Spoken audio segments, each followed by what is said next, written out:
has shared his insights on the health benefits of fasting and its impact on individuals with various health complications.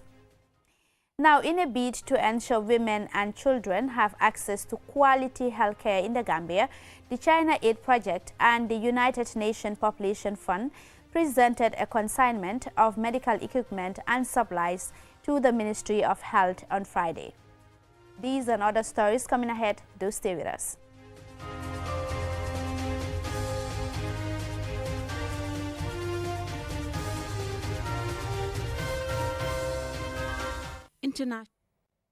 Thank you very much for staying with us. If you're just tuning in, this is QTV News.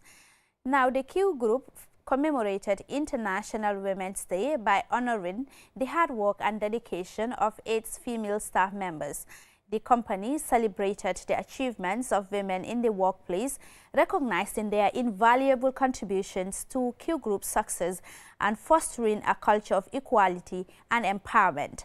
The event took place at the QCell Auditorium on Friday. Yafatu Gay attended the celebration, and this is her report. International Women's Day, celebrated annually on March 8, serves as a global platform to honor the achievements of women and advocate for gender equality. This year's theme, Accelerate Action, highlights the urgent need for decisive steps to eliminate the systematic barriers that hinder women's progress. This celebration serves as a reminder of the Q Group's ongoing commitment to gender equality, professional development, and fostering a workplace where all employees are provided with equal opportunities to strive. Omisise, the head of HR at Q Group, expressed gratitude to the women of the Q Group for their relentless efforts and dedicated service. She also took the opportunity to highlight the remarkable achievements of women within the organization. We just wanted to say thank you guys for your hard work, for your commitment, for your sacrifices, because the sacrifices we know are way more than anything. There's a lot of people in the group that are doing a lot of things to help the society. Some are known and some aren't. Keep it up. Let's all put a hand in it to make sure that women in society are moving forward. Omar Let, who represented the Q Group Foundation, stressed the importance of empowering women and urged all women to continue pushing forward in their pursuit of progress. We must advocate for better treatment of women. We must advocate for empowerment of women. We must advocate for the inclusion of women in every aspect of society. Anna Seka Sen, Senior Technical Manager and Head of QCell Data Services, spoke on this year's International Women's Day theme, Accelerate Action, in relation to women in STEM fields. So as a woman in tech, I can discuss some of the barriers that we have. In Gambia, traditionally, our roles are to manage the family. So this is often in conflict with the schedules that we run as women in tech.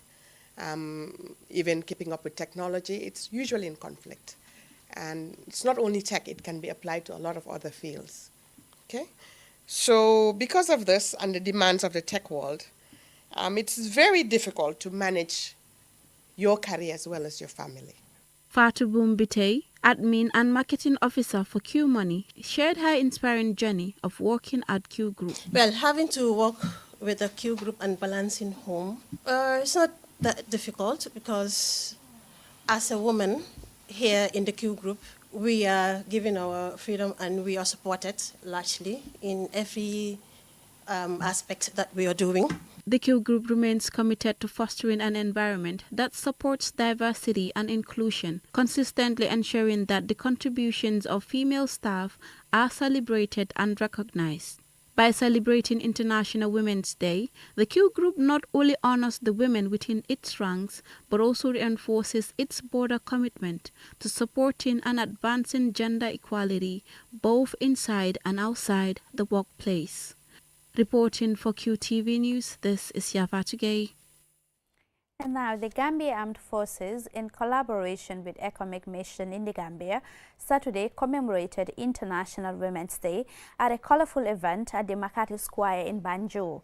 As we hear in this report by Ansumana Isonyasi, the event was attended by senior government officials and head of various missions in the Gambia attended the event. Observed globally on March 8 each year, International Women's Day was designated by the United Nations to celebrate women and honor their resilience and strength. The event brought together women from all walks of life.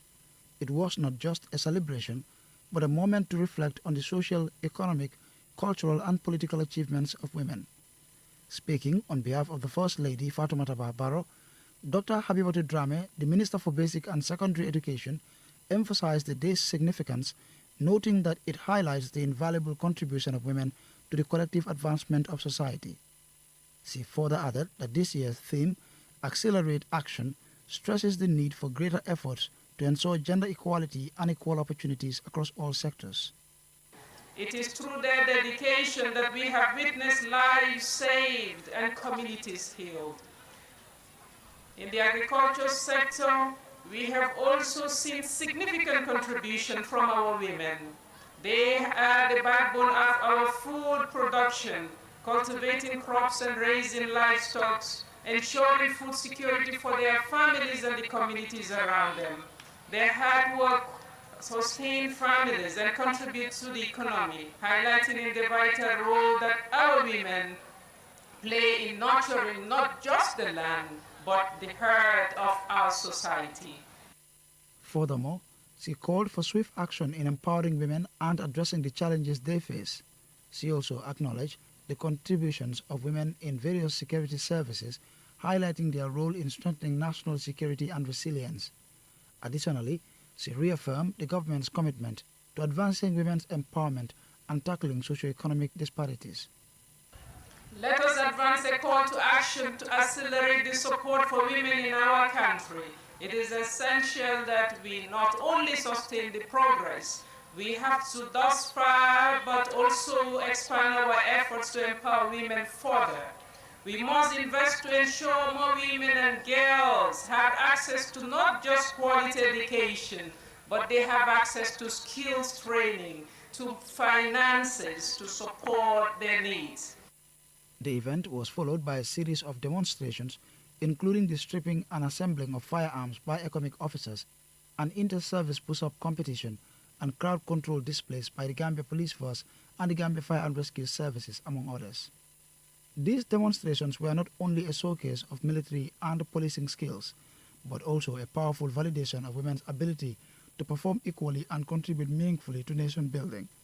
Ansumana Isonyasi for KTV News. Still on Women Matters, in honor of International Women's Day and the Gambia's 60th independence anniversary, Hannah J. Foster, Gambian women's rights activist and executive director of the African Center for Democracy and Human Rights Studies, reflects on the memories of the women who lived through the historic day when the country gained independence from Britain. Aisa Tubari brings us the full story. Born in the late 1950s, Hannah Foster is a prominent Gambian human rights activist. She is the current executive director of African Center for Democracy and Human Rights Studies. Mrs. Foster was one of the students who attended the first independence parade, witnessing a historic moment in the Gambia's journey to independence. She recalls her experience.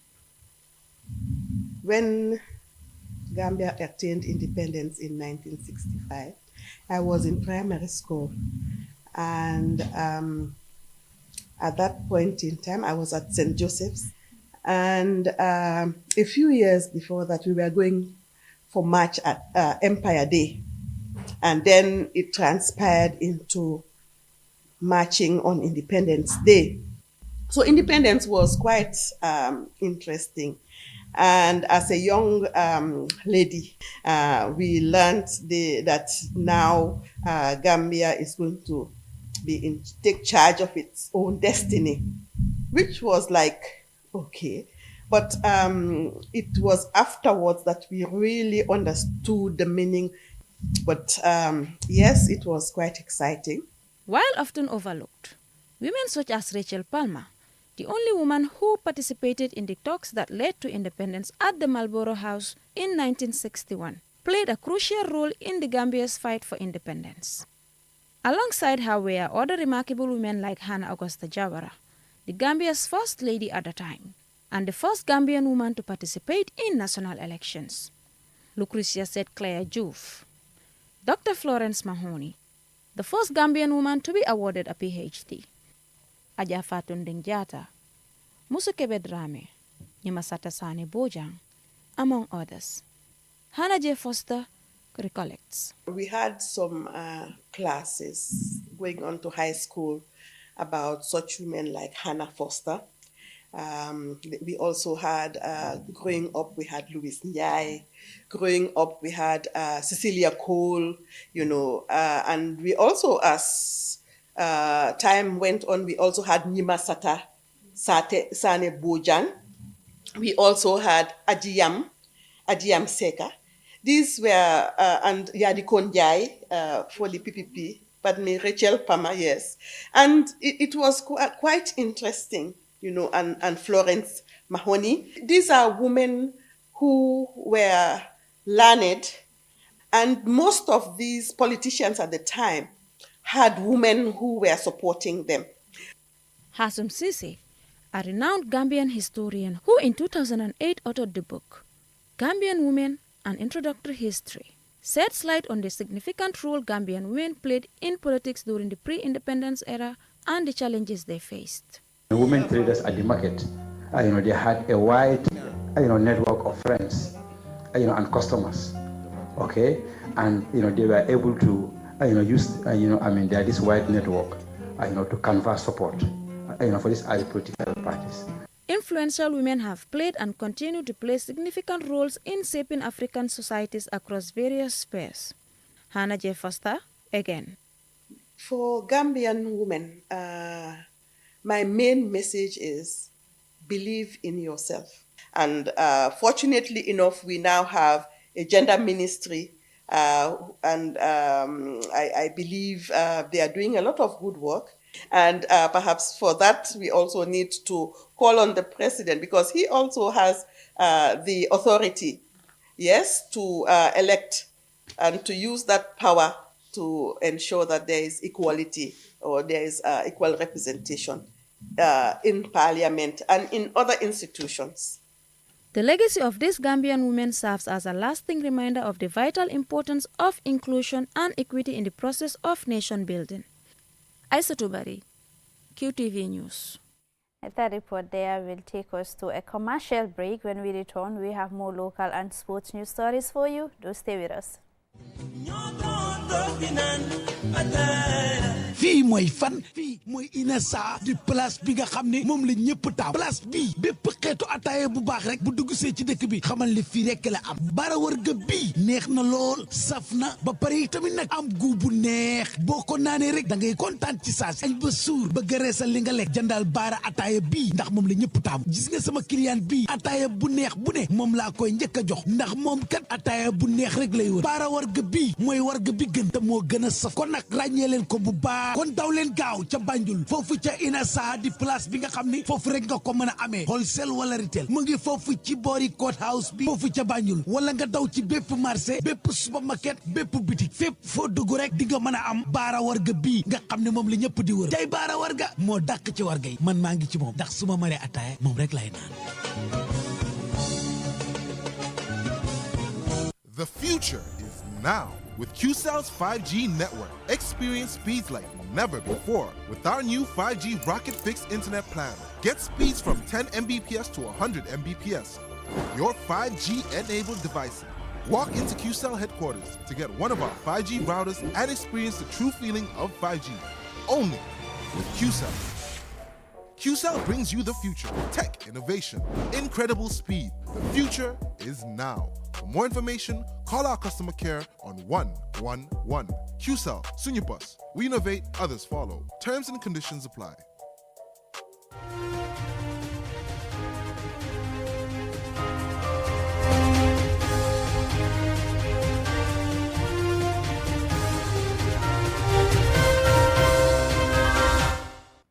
Welcome Welcome back. If you're just tuning in, this is QTV News, and now to the rest of our stories. Now, as Muslims and Christians observe Ramadan and Lent respectively, Dr. Abubakar Jah, the Chief Medical Doctor of Sharab Medical Center, has shared his insights on the health benefits of fasting as well as its impact on individuals with non-communicable diseases and on expecting and breastfeeding mothers. Here is Mam Nabuka. According to experts, fasting can offer several health benefits when done properly. However, it's important to note that fasting should be approached carefully, especially for people with certain health conditions, and should always be done in a balanced, sustainable manner.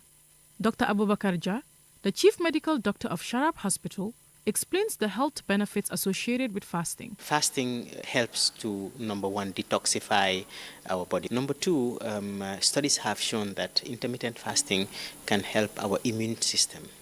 That is the system that fights diseases in our body.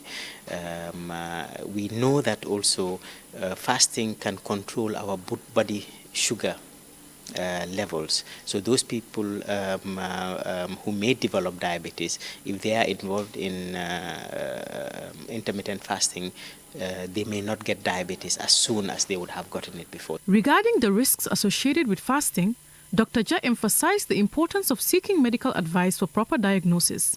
He stressed that individuals with diabetes, ulcers, or other chronic illnesses should consult healthcare professionals before deciding to fast or opting not to engage in fasting. Not all ulcers will prevent you from fasting. What I normally say is that a stable ulcer, an inactive ulcer, then you may be able to fast with some advice from your doctor on what to eat, on your medications.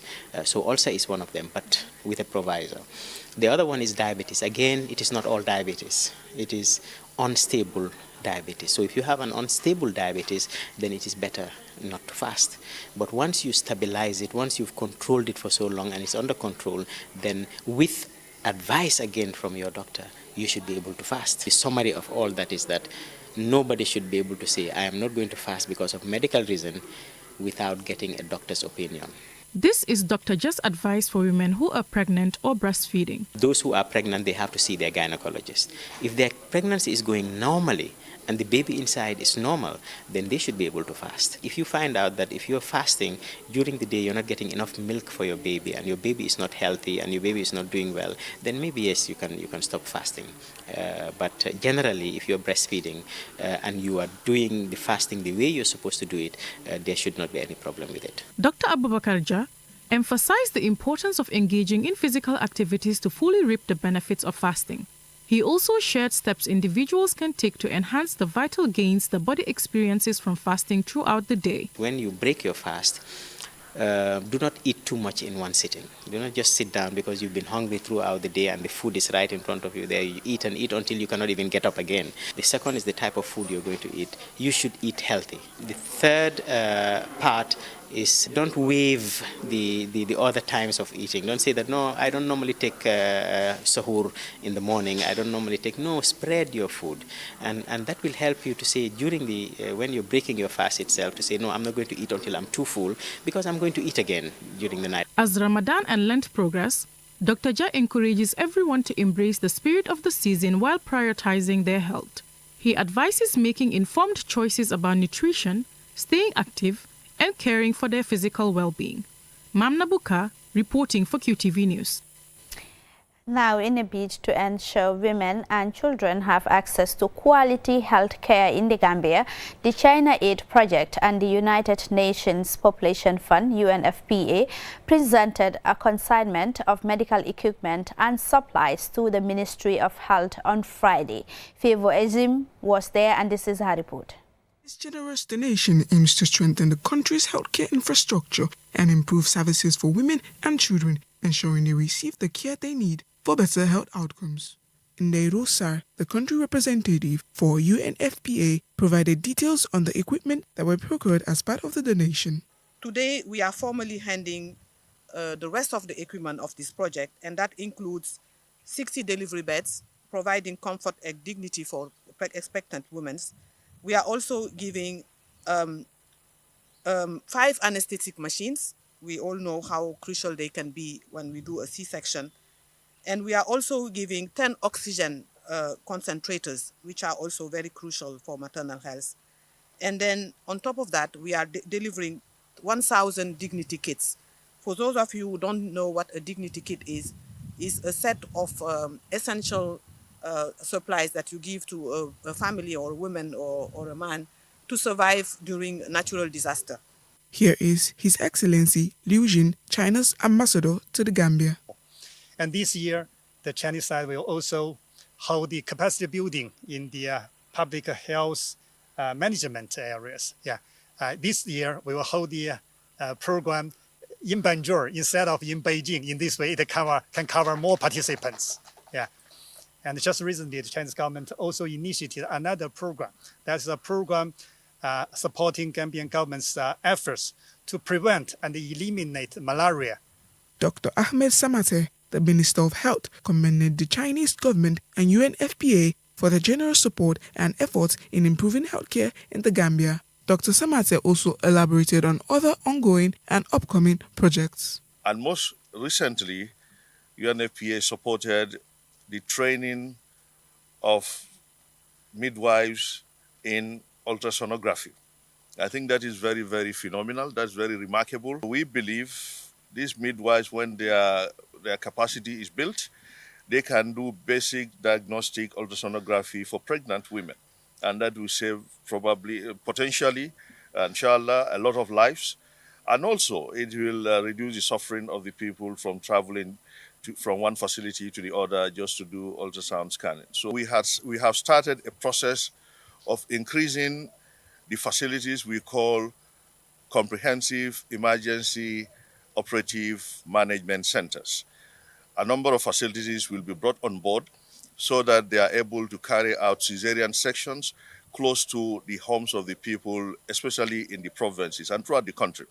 This donation follows an agreement signed on December 31, 2020, worth $620,000 for the Chinese government through UNFPA to provide health assistance to the Gambia in response to the COVID-19 pandemic. Reporting for QTV News, I am Favor Uche Ejim. And now coming up next is sports news.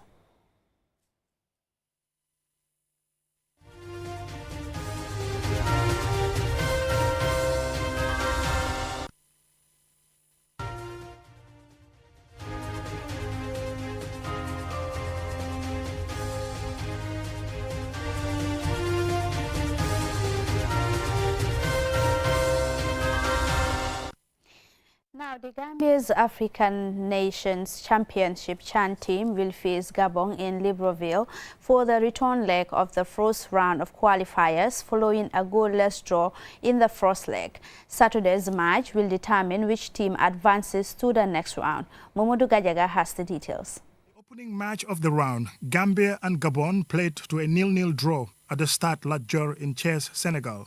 Gabon's strong defensive performance earned them a valuable away result, giving them the upper hand heading into the return leg on March 8, where they will host Gambia with a chance to progress. Elsewhere, Malawi secured a stunning 2-0 away victory over Comoros, while South Africa came from behind to earn a 1-1 draw against Egypt. South Africa had several opportunities in the first half, with Saleng firing over from a cutback and Neo Mohair, Egyptian goalkeeper Mohamed Kassem, with a calling effort. The Pharaohs, adopting a defensive strategy, were content to absorb pressure and counter-attack. Despite late pressure from South Africa, Egypt held firm to secure an important away result ahead of the return leg in Cairo on March 9th. With the first legs now completed, all 6 teams will shift their focus to the crucial second leg fixtures, where spots in the next phase of CHAN 2025 qualification will be determined. CHAN is the Africa Cup of Nations tournament for players who play in their domestic leagues. Mamudu Gajaga, QTV News. Now we have received news that the Gambia has progressed to the next round of the CHAN qualifiers following after defeating Gabon on penalties following a 0-0 draw earlier this evening. Well, this is all we have for you in this edition of the News Bulletin. Do join us again on Monday for another News Bulletin. Many thanks indeed for the pleasure of your company. Happy International Women's Day.